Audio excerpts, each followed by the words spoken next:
Hello, good people of YouTube. Mountbatten here, and today we have the brand spanking new Tier 8 Premium Japanese Heavy Hybrid Cruiser, the Tone, in port to review for you guys today. As always, shout out and thanks to our Patreons for supporting the channel. With their contributions, this review was made possible. As many of you know, I am not a CC, nor affiliated with Wargaming in any way, shape, or form. So, these guys' donations and you guys watching the channel help out a lot in getting these reviews made. Because I do not get any of this for free. I either have to purchase it with my own funds or from the funds that you guys donate to the channel, which is always a big help. And donating on Patreon is the next best way to support the channel, aside from, of course, watching the videos. So anyway, guys, the Tone here much earlier than was anticipated. A little over, a week and a half, 2 weeks after the VIII was released, we have the Tone. Now, unlike the VIII, the Tone was actually designed from the ground up to be this type of ship. She was designed as primarily a reconnaissance cruiser, meaning that these float planes back here, which these aren't actually the planes she carried in real life, would be used mostly for reconnaissance and weather reports, according to my research. And of course, these are the same planes as the VIII has on her, but we're getting ahead of ourselves right there. Let's go ahead and look at her stats and her armor layout and her characteristics and such. As always, art department. Again, look at all the detail on this ship. It looks fantastic. They again knocked it out of the park. Hard carrying as normal. Just look at all the details. It's really amazing what these guys are doing. You see into the bridge right there. Ah, God, it looks so good. And there's so many little details on this ship. All the pieces of machinery and such. The very complex rail and catapult system back here. Just fantastic job as always, art department. Alright, the characteristics of the ship now. So, no commander skills nor modules have been applied. She is completely as she comes right now, which is $45. This is just the ship, no commander, no special signal flags, no whatever else the bundles are offering. But she is available in a $80 bundle and actually let's go take a look at what you get if you do buy those larger bundles. So, the Admiral Pack, which is $94. You get a 10-point commander, a shiny flag, and 100 of the Zulu hotels, Papa Zulus. Looks like most of the economic flags and full moon camouflages, and 6 million credits. I mean, it probably is worth that much money. I mean, especially with the signal flags and all, but that's a steep price to pay for a digital item. The commander pack, you get a 6-point commander and 75 of the signal flags and camouflages and 2.4 million credits, but no special signal flags and no digital flag for you. But anyway, yeah, base ship itself is just $45, which is probably the best way to go.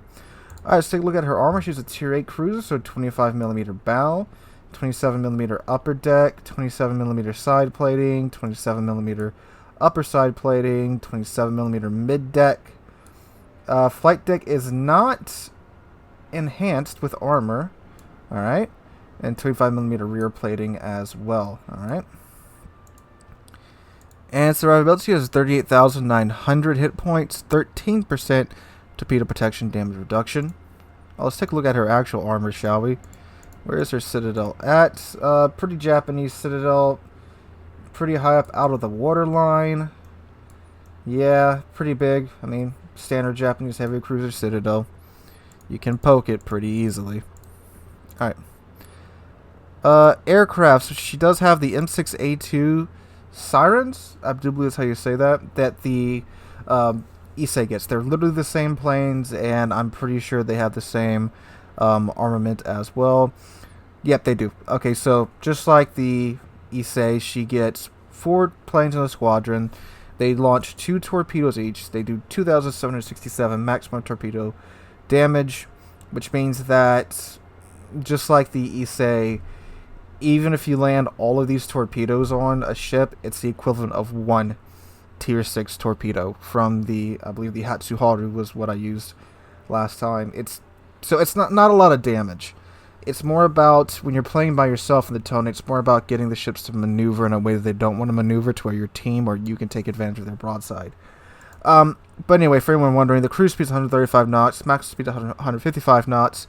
They have a 10-second rocket boost time after they get launched, where they can travel up to 210 knots, which, I mean, it's only useful for, like, I mean, you basically get out of your AA bubble at it, but if you're really close to a ship, maybe you can kind of use it. The torpedoes travel at 35 knots, not particularly fast. They have a range of 2.3 kilometers, and they are detectable from 7.5 kilometers, the planes, that is. And it does have a 2-minute restoration time, just like the Issei, and that does start the second you launch the planes.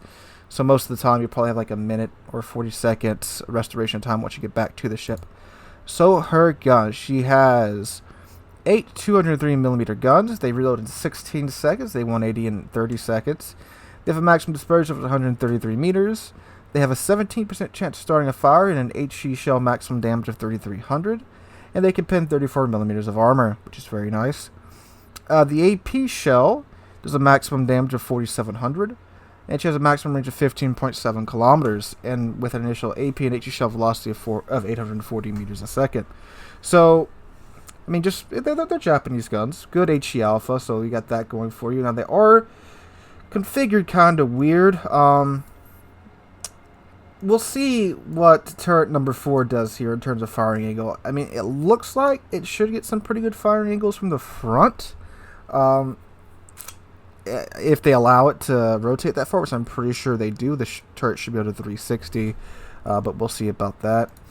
Her secondary armament, she has 827mm guns. I suspect these are more useful as dual-purpose AA guns than actual secondaries. They reload in 7.5 seconds. They have a maximum shell damage of 2,100, 8% chance of starting a fire, 21mm of armor pen, a max range of 6.6 kilometers base, and the shells travel at 725 meters a second. 125 meters a second. That'd be some slow shells. Alright, she does have torpedoes as well. She has 12 of these 610mm torpedoes. They reload in 76 seconds. They have a 180 turn time of 7.2 seconds. Maximum damage is 17,233, which is more than her entire torpedo squadron can do. And a range of 10 kilometers, and they are detectable from 1.6 kilometers away, and they travel at 62 knots. So again, standard Japanese heavy cruiser torpedoes right there. AA, she only has an AA rating of 47. Now the Issei has a much higher AA rating. Not that Japanese cruisers are known for AA outside of the Yoshino, so not the best AA it seems. She can travel at 35.5 knots, so it doesn't look like she sacrificed much speed, unlike the Issei. She has a turning circle radius of 780 meters and a rush of time of 10 seconds. And concealment, she's detectable by sea from 10.8 kilometers, so she's a little stealthy little boat, without even putting a concealment module on just yet. So, alright, let's go ahead and kit her out and see what she is after. Alright, so we have kitted her out, and it's quite interesting what we've done here. Alright, so for the module build, I went with the standard IJN module build, which is main battery, but it's only a tier 8 ship, so you can't take much into it. So it's a main armaments mod 1, damage con 1, I mean engine protection, aiming system mod 1. Again, the turrets rotate pretty quickly. We aren't really a secondary or an AA boat, so aiming systems are not much of a torpedo boat either. I mean, it does have torpedoes, but I mean, it's it's not a torpedo cruiser. Damage con 2. I don't think we'll be doing much maneuvering at long range with the ship that isn't already covered by a 10-second rudder shift time. I mean, maybe we'll see how it goes. And then, of course, concealment, which wait till you see what's happened here. So I put Yamamoto on, and I went with a different build that I normally do with my Japanese cruisers, which is kind of all into the HE build because they have such good HE. But there's something very interesting about this ship. So I went with gun feeder, grease the gears, power technician, top grade gunner just to get an old crap situation, concealment expert, superintendent, adrenaline rush, and then enhanced torpedo explosive charge. This is something that you couldn't get on the Issei because it's a battleship, and it does apply to the aerial torpedoes too. So now the aircraft, the torpedoes now do 3,182 damage times 4. So we're doing about 12,000 damage per torpedo run now, if they all hit. It's not a tremendous amount more, but it's more. So we've got that going for us now too. And the reason I didn't take the heavy HE and SAP is because it increases your detection range. And now our concealment is down to 8.8 kilometers with the module and the commander skill on. So we're a stealthy little cruiser now. So with that said and done, I should just go ahead and check that versus another Tier 8 Japanese cruiser. I've never played the Atago, by the way. It's just been chilling in my port for forever. So we got a kilometer more concealment on the Atago, which is interesting. Let's see, the Megami. Oh, the module's already on. Okay. Let's put a camo on her. Have the octopus camo. Alright, 9.5. So you have a whole nother kilometer on the Megami too. Get that off there. Alright, so that's what I thought. She is a bit more stealthy than the average Japanese heavy cruiser. Okay, I wasn't going crazy.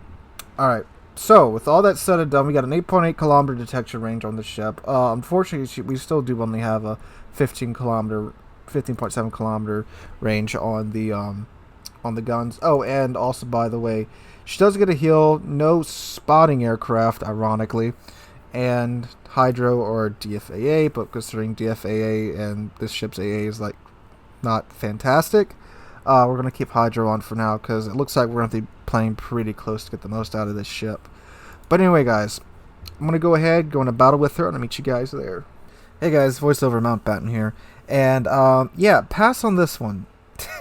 This is yeah, I don't know what you're supposed to do with this ship. So something I missaid in the intro section, in the port section, she has a 3-minute cooldown time on her planes, not a 2-minute. I saw 180 seconds and I for some reason processed it as 120 seconds. So she gets an extra minute of cooldown time on her planes. Why? I have no idea. These are the exact same planes we get at Tier 6 on the Issei.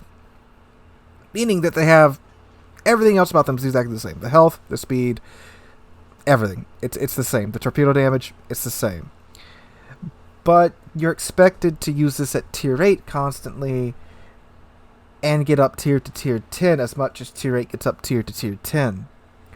Which means that 70% of these of the time, these planes are pretty useless.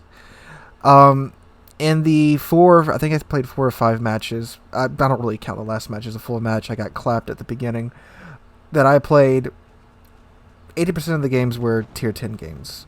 I had one Tier 8 game where we were top tier, and it was a walkover.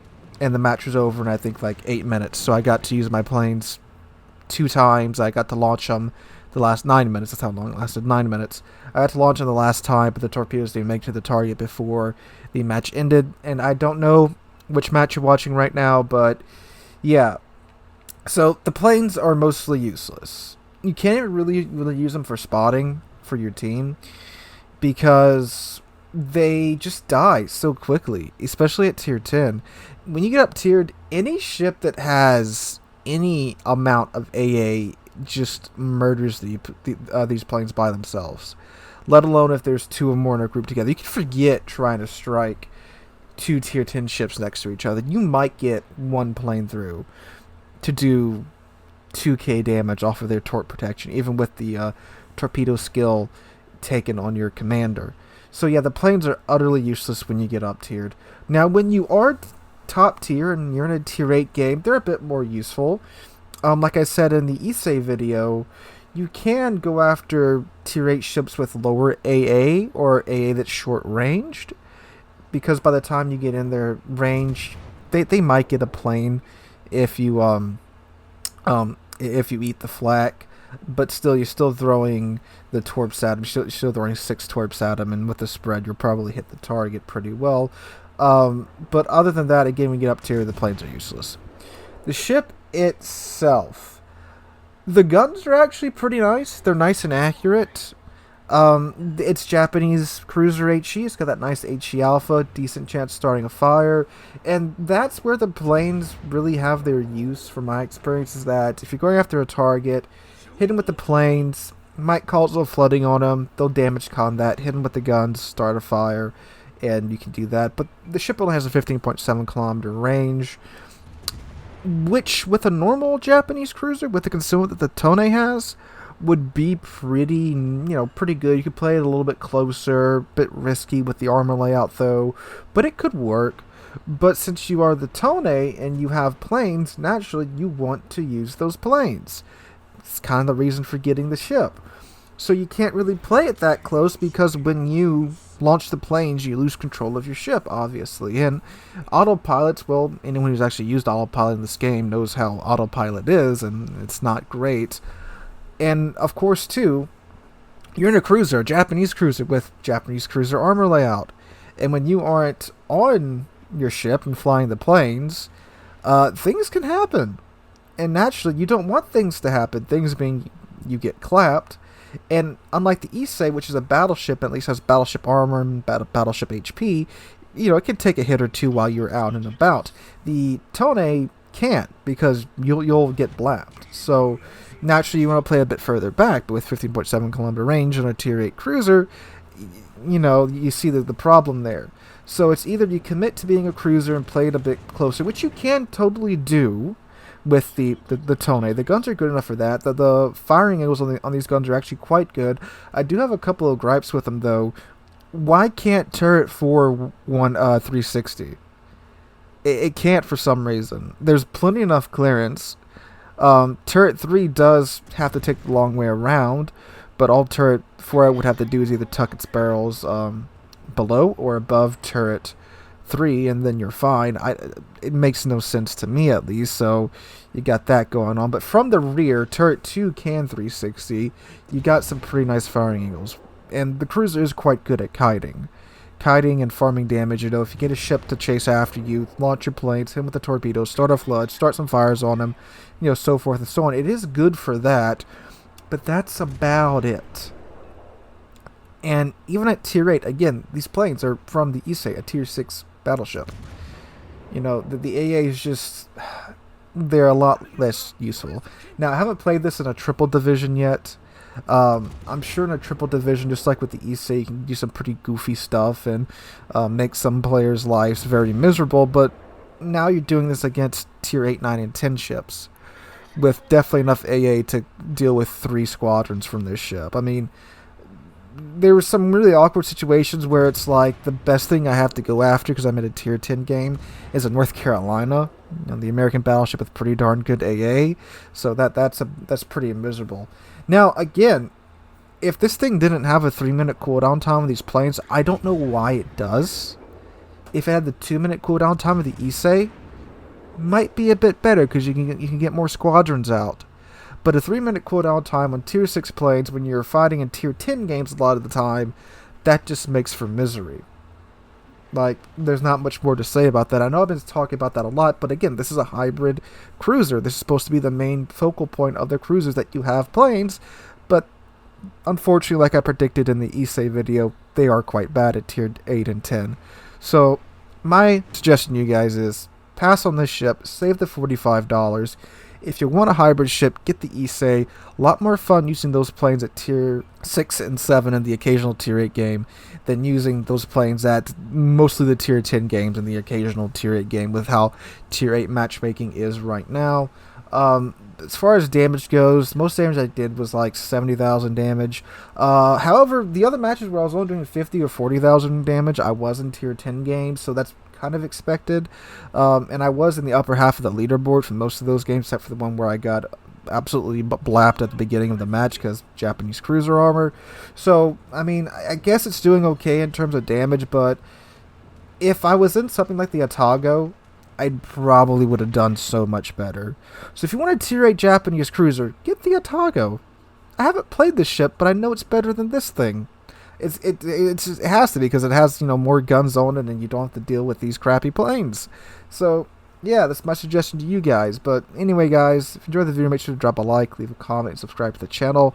When we did 30,000 subscribers, we just passed 26,600 a few days ago, and I cannot thank you guys enough for that. Hope you're all having a wonderful Thursday.